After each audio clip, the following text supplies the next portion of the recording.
On this day in 1985, rock made history and the world listened. The legends, the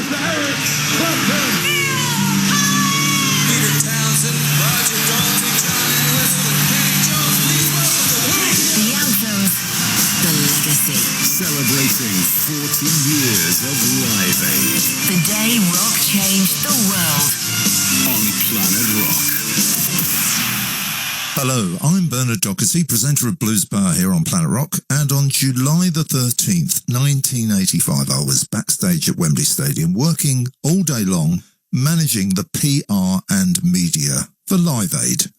In the next hour, we'll bring you many great memories of that day from legendary artists, Planet Rock presenters, and listeners who were there. We'll hear about how Live Aid made history, iconic performances from the likes of U2, Phil Collins, David Bowie, and of course Queen, and many more. But first, let's take it back to the start. Midge of Ultravox, co-organiser of Band Aid and Live Aid, speaks about how it all began. It started because there was a trucking cartel in situ where all the aid agencies had to pay this cartel to get all their goods sent up river, up to the Highlands and up to river beds and whatever.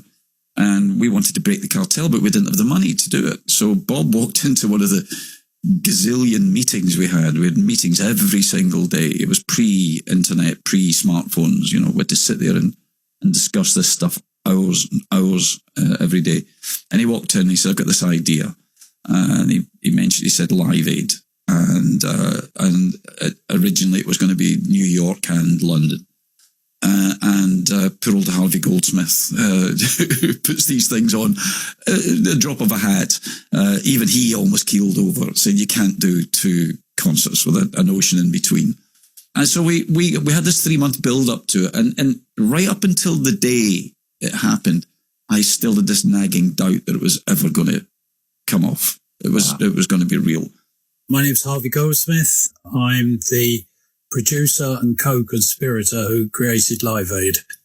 Everybody was aware of the news reports by Michael Burke on TV, and so we were all aware of the issue. Then the record came out, and then obviously when Bob went over to Africa and saw the real state of how bad things were out there, he came out with the idea to do a concert. For me, doing a fundraising concert wasn't new. I had produced quite a few concerts before that, and so it wasn't a shock. My problem was that I was so loaded up with work at that time.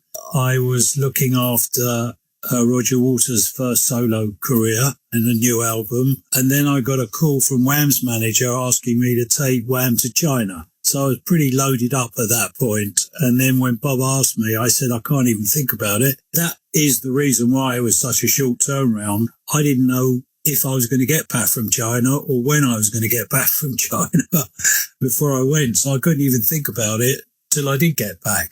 And then the day after I got back, I met with Bob. He said, we've got to do this concert.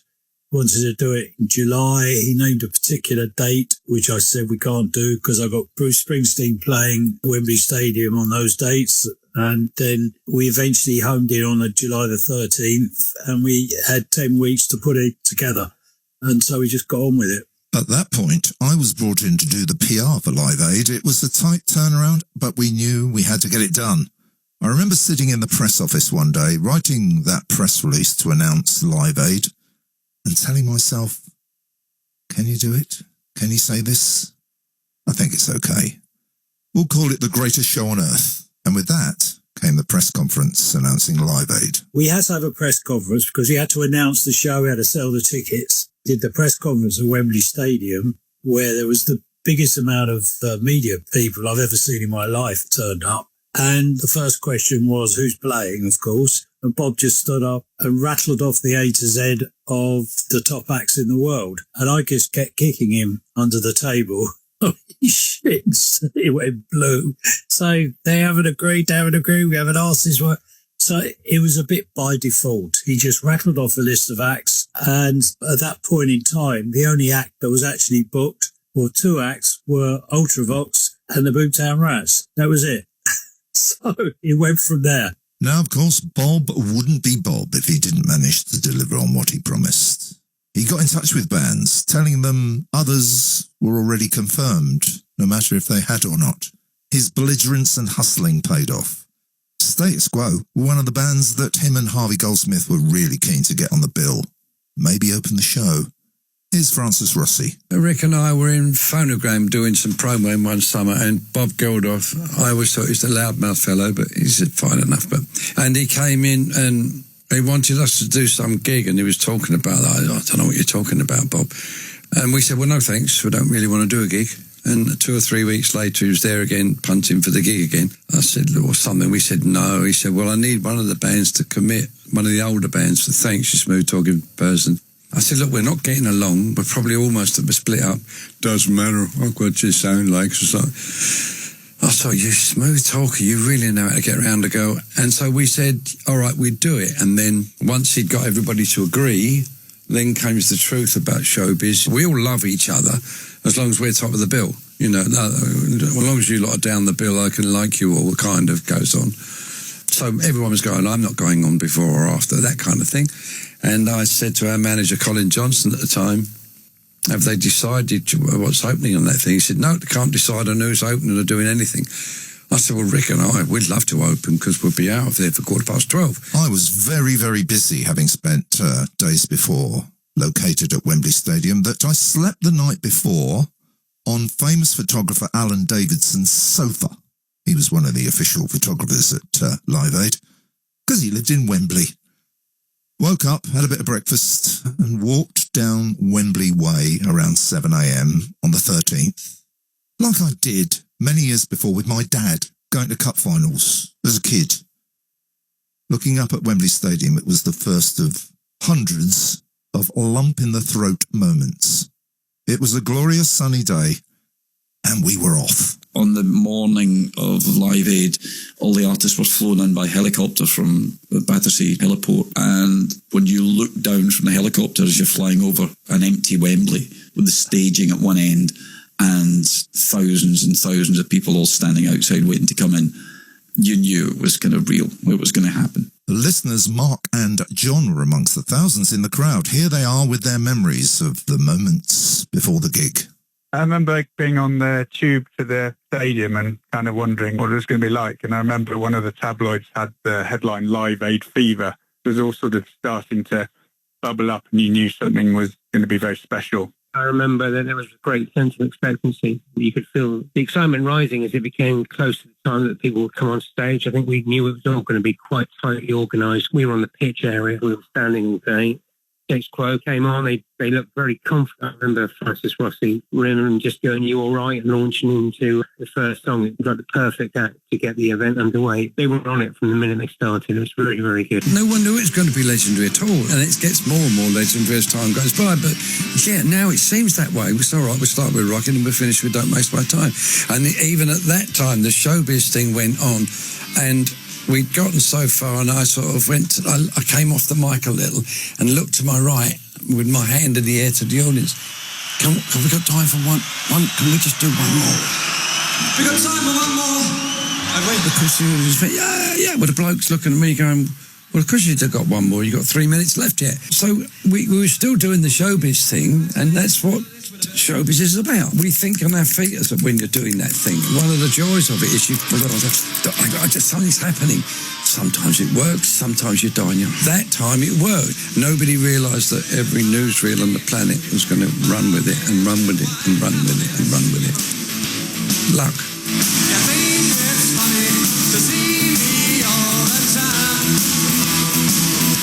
And so we opened the show, and when we walked off, there was all these people doing the showbiz, clapping gently like so, with these cheesy grooves, and you could see through their teeth going, should have gone on first, shouldn't we?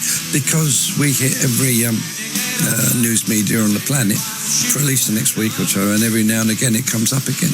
But nobody, I don't believe, on that show knew that it was going to be as phenomenal as it did, so credit to Geldof for pushing it.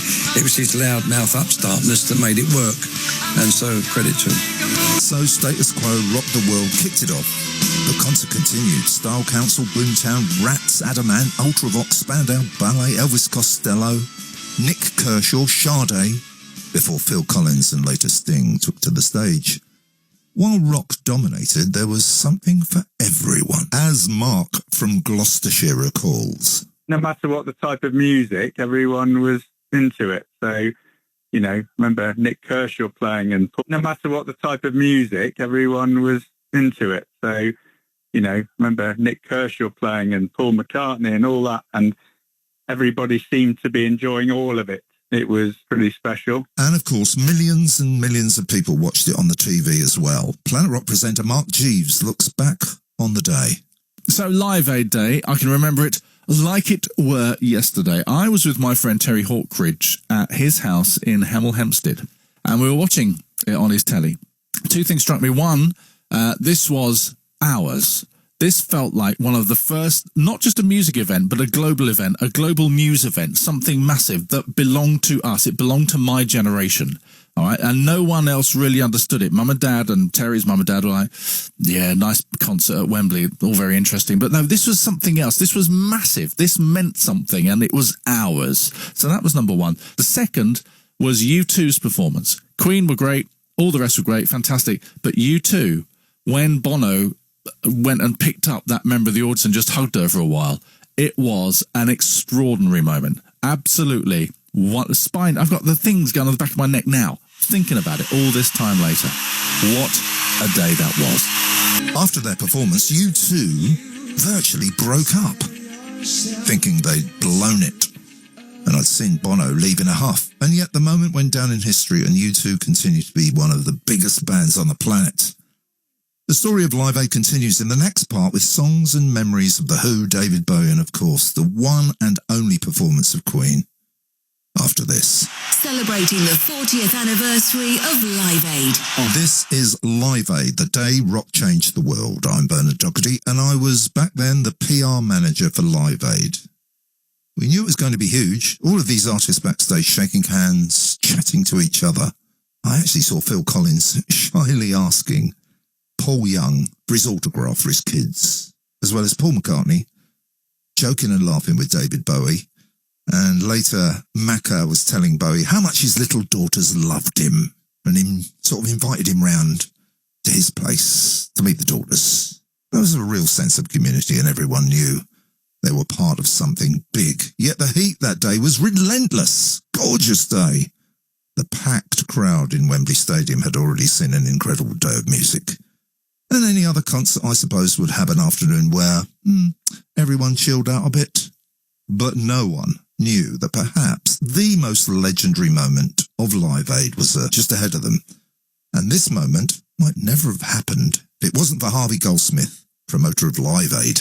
The one thing that I insisted on, because I understand how particularly open air shows work, was the running order. And the running order is a combination of who the artist was and also their technical spec, because the crew have to change them around. And I wanted Queen to play. I'd worked with Queen, and even though they were at a bit of a low edge at that point, Bob didn't really want to know about them, and others said they're kind of over the hill, so on and so forth. And I said they're not. And I knew that the one thing Queen could do, particularly Freddie, is in a moment, which is why I picked that time in the afternoon, which is always a lull in a one-day festival with people, you know, a bit exhausted. He'd pick the whole audience up, and boy, did he pick them up. I knew that he would deliver it, and I just put my foot down and said, we're having them, and that's the end of it.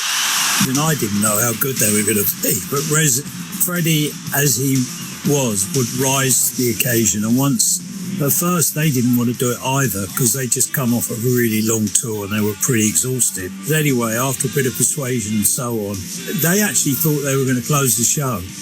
And I then kind of dropped in on them what their slot was be, and they said, no. And I said, look, this is your opportunity. You've got no opposition.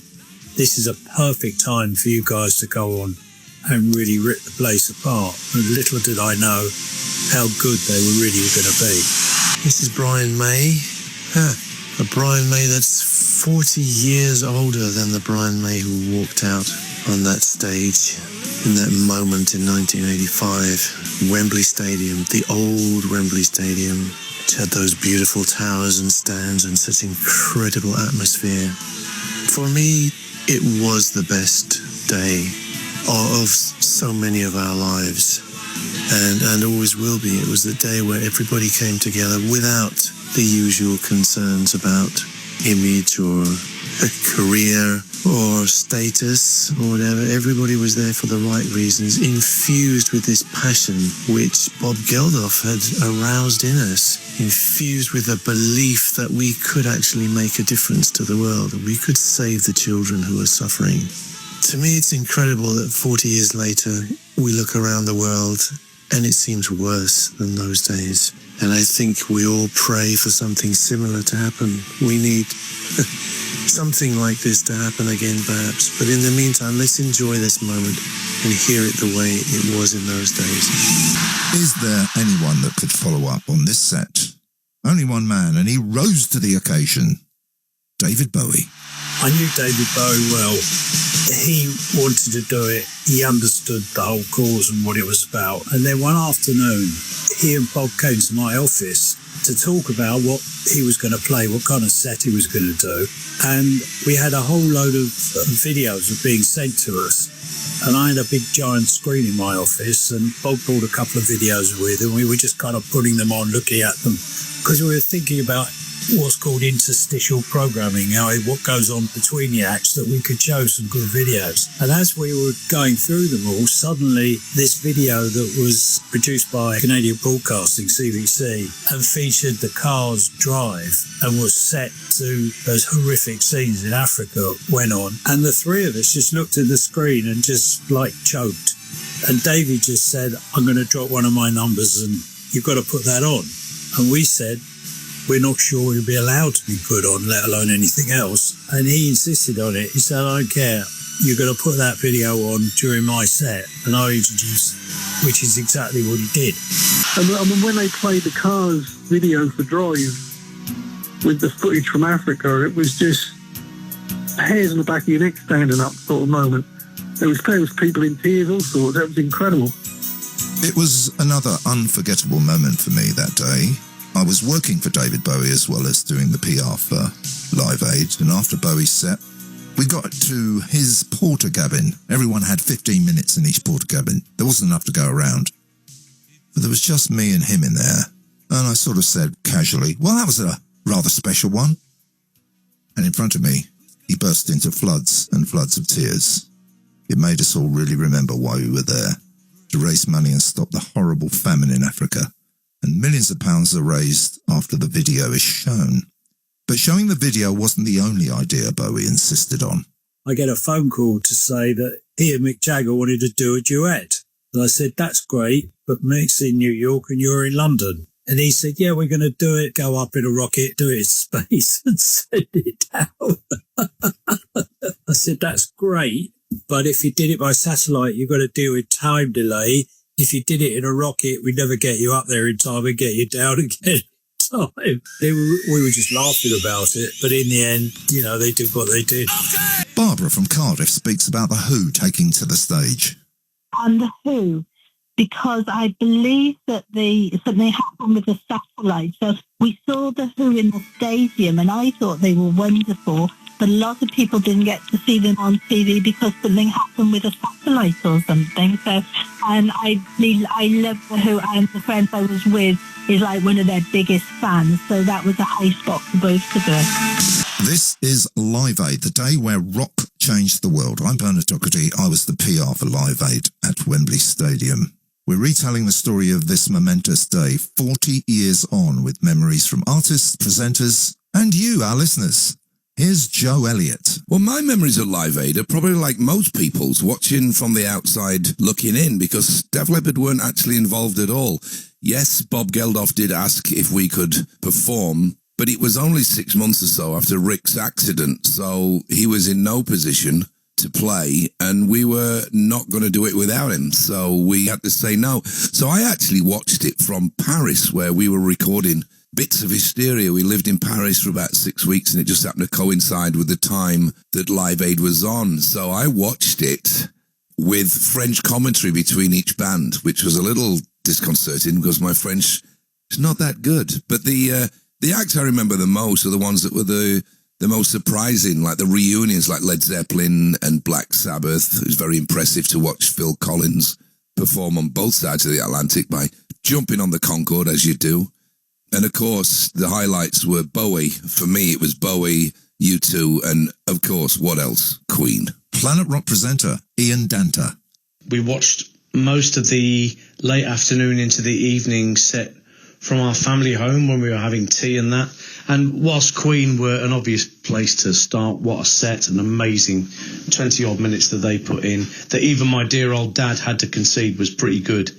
The artist I discovered that day was Bryan Adams, who opened the Philadelphia concert at JFK Stadium. And I was really impressed with his set and the tightness of his band. The band were brilliant. Keith Scott, what a guitar player. The songs he did. Generally speaking, I was intrigued enough to go out and buy Reckless not long after seeing Bryan at Live Aid, and I've been a massive fan of his ever since. So in amongst how brilliant Queen and U2 were and the others, Bryan's the standout for me personally. Many of the bands playing in Philadelphia seen on TV were also shown on giant screens in the stadium, as listener Mark from Gloucestershire recalls. When Philadelphia came online, we started watching those acts on the screen in between the Wembley live performances. And I remember when the Beach Boys, who were on, and everyone was dancing in Wembley to the screens. And I remember back then it was benches rather than seats. And people stood up dancing on the benches in the stand. I was on the pitch, but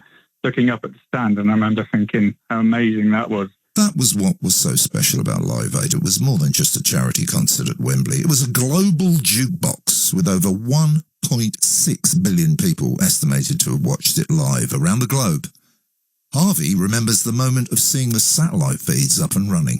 Finally seeing satellite pictures from America with Madonna on stage, that was pretty mind-blowing because, again, there were no computers, there were no mobile phones, fax machines had just been invented. We were using landlines and telex machines, which were about 3 foot wide and spewed out bits of tape. That was our only point of communication. And we were literally mapping out on a map where the satellite would be in the hope it would actually be there when we wanted it to be. And it wasn't one satellite. There were 6 involved. So we had to lie and make sure that each was getting to the next to even know we could get a feed live from America to England and vice versa. And so the UK bit of the show was nearing the end. It was nearly 10 p.m. in London and 5 p.m. in Philadelphia.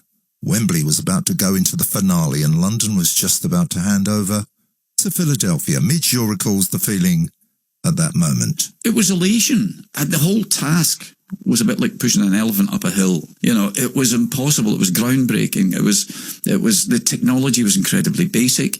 Nothing had really gone wrong. I think the worst thing that happened was Paul McCartney's mic going off. Yeah. But the amazing thing is the crowd sang the song anyway, so it actually turned into a good thing, So I think elation and relief that it had gone off and gone so well. And just being on that stage, looking round there, it's the pinch me moment again. An artist that was notably missing from the Band Aid finale choir in London was Phil Collins. Having performed earlier in the day at Wembley, he then hopped on a helicopter to Heathrow and flew to the States on the Concorde, as you do.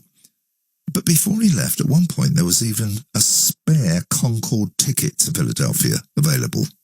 I was standing there. Should I go? No, I'm working. There we were backstage in the Hard Rock Cafe. Phil and his party, roadies and everybody, they all had their tickets, but there was one going spare. A barman from the Hard Rock Cafe says, "I've got my passport. I'll come." And he did. Hard Rock Cafe barman flew to Philadelphia with Phil Collins and saw the show in America. 13th of July 1985. I remember it so well. I was a young whippersnapper coming up to 16 years old, and I just that week landed my very first DJ job as an in-store presenter at the Virgin Megastore in Oxford, if you remember when those were around. So I was actually working all day, but I remember it just being an incredibly busy and very exciting day, a real sense that something big was going on in the world. And Phil Collins for me was the standout. Watching him perform in London with Sting on stage, and then remembering how rock and roll I thought it was for him to jump on Concorde to get to Philadelphia, effectively getting to Philly earlier than he left London because Concorde was so fast and because of the time difference. And then Phil jumped on stage, fresh as the daisy, in Philly and performed with Eric Clapton, and then announced the return of Led Zeppelin as well. Not a bad day's work, really, is it? Thank you very much. I'd like to introduce some friends of mine to you. Would you welcome Mr. Robert Plant, Mr. Jimmy Page, Mr. John Paul Jones, Mr. Tony Johnson, Mr. Paul Martinez. The Led Zeppelin reunion wasn't really planned or rehearsed properly.